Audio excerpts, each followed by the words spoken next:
সংসারে স্ত্রীলোককে ধরে রাখতে গেলে আমাদের কিন্তু দিনরাত পরিশ্রম করতে হবে।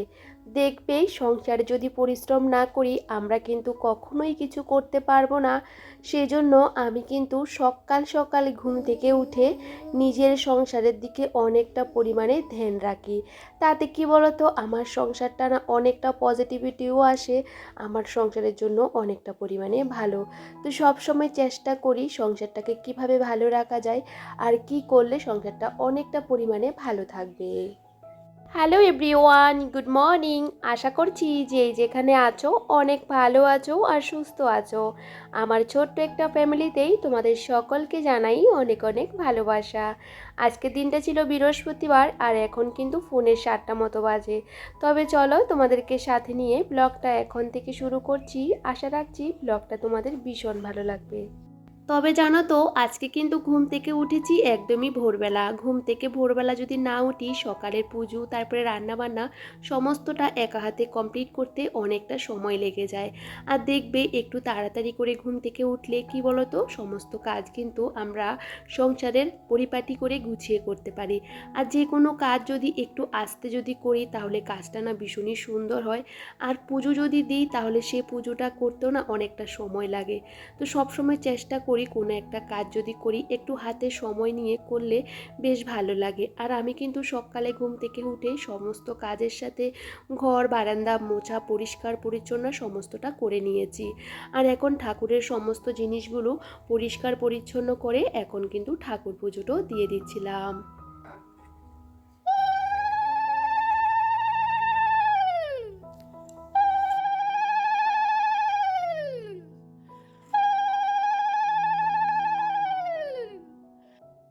আর সকাল সকাল যদি সংসারের সমস্ত কাজের সাথে পুজোটাও যদি কমপ্লিট করে নিতে পারি তাহলে দেখবি আলাদা শান্তি লাগে। আর সকাল সকাল যেহেতু আমরা সকলেই একসাথে ঘুম থেকে উঠে পড়েছিলাম, সেহেতু আমার কাজগুলো করতেও না বেশ সুবিধা হয়েছিল। আর দেখো আজকে কিন্তু গোপু সোনাকে খুব সুন্দর করে সাজিয়ে দিয়েছি। আর সাথে কিন্তু সামনে অনেকগুলো ফুল দিয়ে সাজানো হয়েছে। আর একটু বেশি করে ফুল দিয়ে সাজিয়ে দিলে না তাহলে দেখতেও কিন্তু বেশ ভালো লাগে। আর এদিকে আজকে না পাঁচালিটা আর এখন পরবো না, যেহেতু আবার রান্নাবান্না করতে হবে। ভাবলাম সন্ধ্যার সময় পাঁচালিটা পরবো। আমি প্রত্যেকটা বৃহস্পতিবারে পাঁচালি পরি, সকালে না পারলে সন্ধ্যার সময় কিন্তু পাঁচালিটা পরে নিই। আর এখন কিন্তু আমার পুজোটা দেওয়া কমপ্লিট হয়ে গেছে। আর পুজোটা করে কিন্তু আমি ওই যে ঠাকুরের প্রসাদগুলো একটু পরে নামিয়ে নিয়েছি।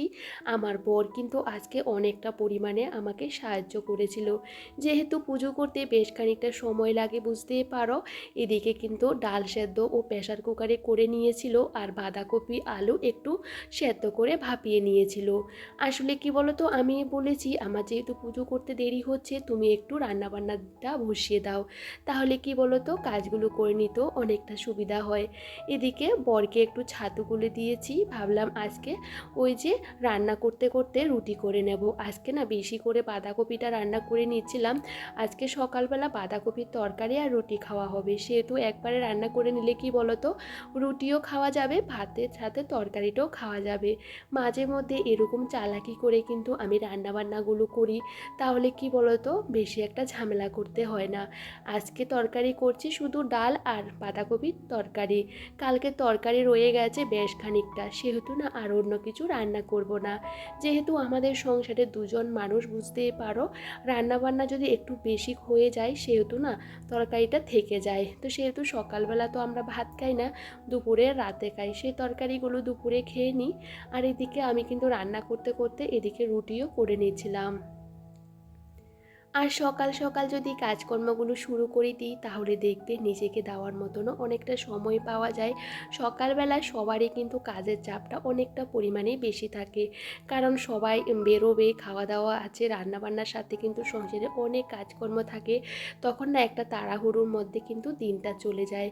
আর আমার যেহেতু ছোট বাচ্চা আছে, ওকে কিন্তু খাওয়াতে বসলেও অনেকটা সময় লেগে যায়। আজকে ওই সমস্ত কাজগুলো কিন্তু আমার বরে করেছিল, সেহেতু কিন্তু আমার পুজোটা দিতে বেশিক্ষণ কষ্ট হয়নি বা বেশি সময়ও লাগেনি। আর এদিকে দেখো এক এক করে কিন্তু আমি রুটিগুলো করে নিচ্ছিলাম। আর একদিকে কিন্তু তরকারিটাও আমার হয়ে গেছে, একটু ধনেপাতা দিয়েছি। আর শীতকালে তরকারির মধ্যে যদি একটু ধনেপাতা দেওয়া যায় না তাহলে দেখবে খেতেও কিন্তু বেশ ভালো লাগে। আর এদিকে আমার রান্নাবান্না সমস্তটা হয়ে গেছে। তো তোমাদের দাদাভাই গেছে চান করতে, তার আগে ভাবলাম চলো কৌটো কাটা সমস্ত কিছু পরিষ্কার পরিচ্ছন্ন করে নিয়ে নেই। আর সমস্ত বাসনপত্রগুলো বাইরে জড়ো করে রেখে দিয়েছি। আগে ভাবলাম রান্নাঘরটাকে আগে পরিষ্কার করে নিই, তারপরে থালা বাসনগুলো মাজবো। বাইরে না একদমই রোদের তেজ নেই, একদমই বলতে একদমই নেই। দেখি ঠান্ডাটা না অনেকটা পরিমাণে কমে গেছে, আগের মতন এখন আর বেশি একটা ঠান্ডা পড়ে না। সকালবেলা আমি চান করেছি, এক ফোঁটা ঠান্ডা লাগেনি। তো যাই হোক বন্ধুরা, এদিকে সমস্ত কৌটো কাটাগুলোকে পরিষ্কার পরিচ্ছন্ন করে এখন কিন্তু গুছিয়ে রাখছিলাম। আসলে সবসময় রান্নাবান্না করার পর আমি কিন্তু কৌটোগুলোকে একটা কাপড় দিয়ে মুছে জায়গাতেই রেখে দিই। তাহলে কি বলো তো, বাইরে নিয়ে আর পরিষ্কার পরিচ্ছন্ন করে নেওয়ার দরকার পড়ে না। আমরা যদি হাতে একটু সময় নিয়ে প্রত্যেক দিন যদি ঘরের জিনিসগুলোকে একটু আলতো হাতে পরিষ্কার করে নিই, তাহলে দেখবে বেশ ভালো লাগে। আর আমার রান্নাঘরটা তো দেখতেই পাচ্ছ, টিনের রান্নাঘর, আর জানালাও নেই জানো তো। আগে জানালা ছিল, যেহেতু এটা ভেঙে ফেলা হয়েছিল সেহেতু জানালাটা না আবারও বন্ধ করে দেওয়া হয়েছে। প্রচুর পরিমাণে অন্ধকার হয়ে থাকে, কাজকর্ম করতেও না ভীষণই অসুবিধা হয়। বাইরে যদি রোদ থাকে তাহলে কিন্তু রান্নাঘরটা ভীষণ পরিমাণে আলো থাকে, আর যখন রোদ থাকে না তখন রান্নাঘরটা প্রচুর পরিমাণে অন্ধকার হয়ে থাকে আর প্রচুর পরিমাণে মশা থাকে জানো তো। আর এদিকে রান্নাঘর সমস্তটা কিন্তু পরিষ্কার পরিচ্ছন্ন করে নিয়েছি। আর বাইরে পাপোশগুলো না এখন একটু রোদে দিয়ে দিচ্ছিলাম, যেহেতু রোদ নেই তাও ভাবলাম না একটু দিয়ে দিই, তাহলে কি বলো তো, ধুলো বালু থাকলে না পড়ে যাবে। আর এখনও বাসনপত্র কিছু মাজিনি, ভাবলাম বরকে খেতে দিয়ে তারপরে বাসনগুলো মাজবো। তো একসাথে আমার আর তোমাদের দাদাভাই আর ছেলের জন্য একসাথে নিয়ে নিচ্ছিলাম। ছেলেকে সকালবেলা মুড়ি গুঁড়ো করে দুধ দিয়ে খাওয়ানো হয়েছিল, এখন তাও একটা রুটি নিয়েছি, যদি খাই খাওয়াবো। কি রান্না করছো? কি রান্না করছো বাবা? কি রান্না? শাক ভাজি রান্না করছো? রান্না করো, রান্না করে মামাকে দিও, হ্যাঁ মামা খাবো।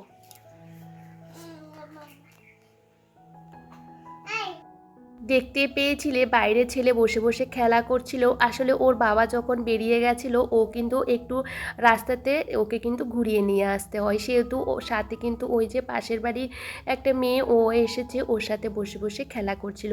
যেহেতু সবসময় ও কিন্তু একা একা থাকে, কেউ যদি আসে না ও ভীষণ পরিমাণে খুশি হয়ে যায়। তো যাই হোক, ছেলে এদিকে রান্নাবান্না করছিল আর আমাকে দিচ্ছিল। তো সবসময় কিন্তু ওকে এভাবে নিয়ে আমার সংসারের কাজগুলো কিন্তু করি।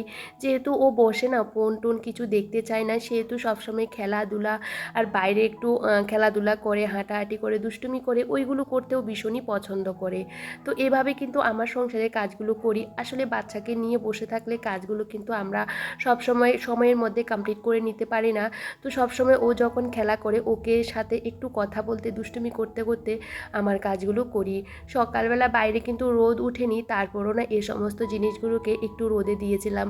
হালকা হালকা রোদ উঠেছিল, তো এখন ভাবলাম ঘরে নিয়ে চলে আসি, ছেলেকেও চান করাতে হবে, আবার যাব স্কুলে খাবার নিয়ে আসতে।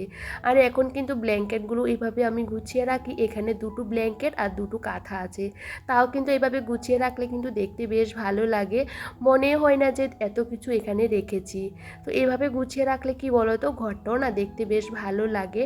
আর এখন ঘর সমস্ত কিছু তো সকালবেলায় ঝাড়া মোছা সমস্তটা হয়েছে, এখনও কিন্তু আরেকবার ঘরটাকে ভালো করে গুছিয়ে এখন কিন্তু ঘরটাকে ঝাড় দিয়ে নিয়েছি। ঘরগুলো যদি পরিষ্কার পরিচ্ছন্ন গোছানো থাকে তাহলে দেখবে দেখতেও বেশ ভালো লাগে। ইচ্ছে করলে সারাক্ষণ শুয়ে বসে থাকতে পারি, কিন্তু একটা সংসারকে ভালো রাখতে গেলে আমাদের কিন্তু দিনরাত পরিশ্রম করতে হবে। আর যেহেতু একার সংসার, সমস্তটা দিক কিন্তু আমাকেই সামলাতে হয়। তো সবসময় চেষ্টা করি আমার সংসারের কাজগুলোকে একদমই ভালোভাবে গুছিয়ে করতে। সবারই ইচ্ছে থাকে আমার বাড়িতে এই জিনিসটা থাকবে, আমি এই জিনিসটা করব। আমার সংসারে আমি যেটুকু করেছি আমি মনে করি অনেকটা করেছি। একটা সংসারে কোনো কিছু করতে গেলে অনেকটা ধৈর্যরও প্রয়োজন হয়।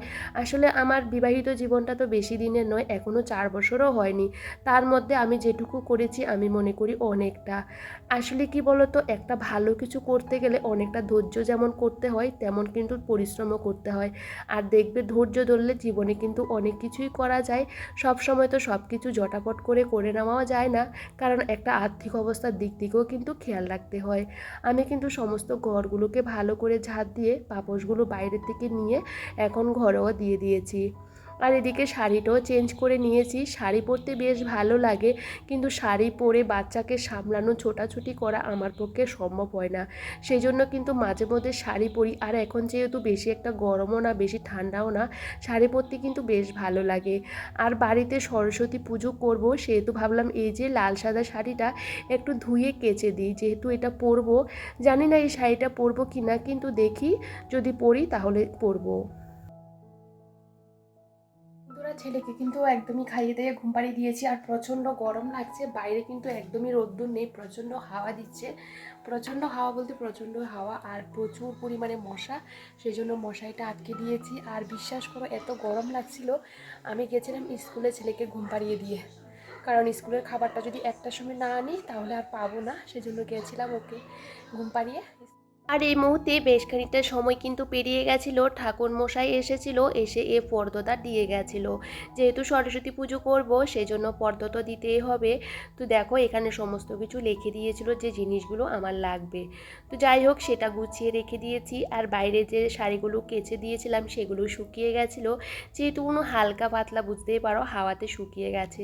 এখন গুছিয়ে রেখে দিচ্ছিলাম, কালকে যদি ভালো একটু রোদ উঠে তাহলে রোদে দিয়ে তারপরে কিন্তু আলমারির মধ্যে ঢুকিয়ে রাখবো। তো ভাবলাম এভাবে একটু গুছিয়ে রাখি, এমনিতেই শুকিয়ে গেছিলো। আর এদিকে ছেলে উঠে পড়েছে অনেকক্ষণ আগে ঘুম থেকে, এখনও কিন্তু সন্ধ্যাবাতি দিইনি। যেহেতু এখন 4:30 মতো বাজে, ভাবলাম চলো ছেলেকে খাইয়ে দিই। সকালে রুটি করেছিলাম, ছেলে রুটিটা খাওয়ানো হয়নি, ও একদমই খেতে চাইছিল না।